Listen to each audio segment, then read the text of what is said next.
Welcome back. So, if you were in attendance for any of Needham baseball's playoff games, you might have heard a quack or two. However, an actual duck may not have been what you've been heard.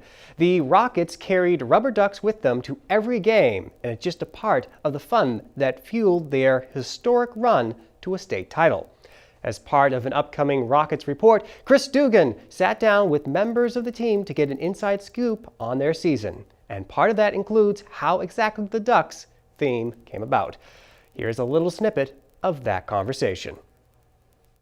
We realized that as a team in those first few games, we needed to get louder because we were pretty quiet on the bench every game. So you kind of used the Ducks as a rallying call almost. And then when we were on the way to Cooperstown, we had just beat Weymouth 13-0. And the next day we had to go up to Cooperstown. We stopped at the gas stop and we got the Ducks, and we were I saw them, I was like, this is something physically we could keep in the dugout. It would be pretty cool, and it's something that people can really get behind and sort of go nuts for, and it seemed to have worked pretty well.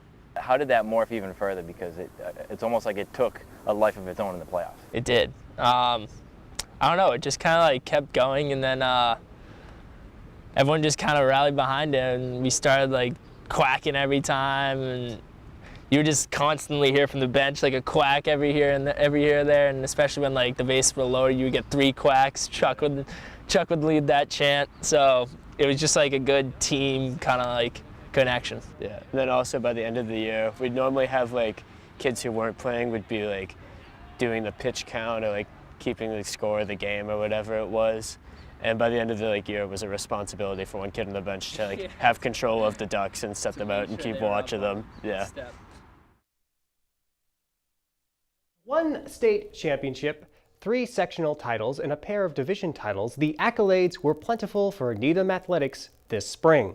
Even after the season, they continue to pour in. So far, 11 Needham High School athletes have been named All-Scholastics by either the Boston Globe or the Boston Herald.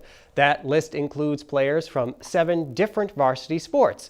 All of those All-Scholastics, Eli Wallace was also named Player of the Year in boys volleyball. In addition, Matt Howard and Dave Powell were named as Coaches of the Year for their respective sports.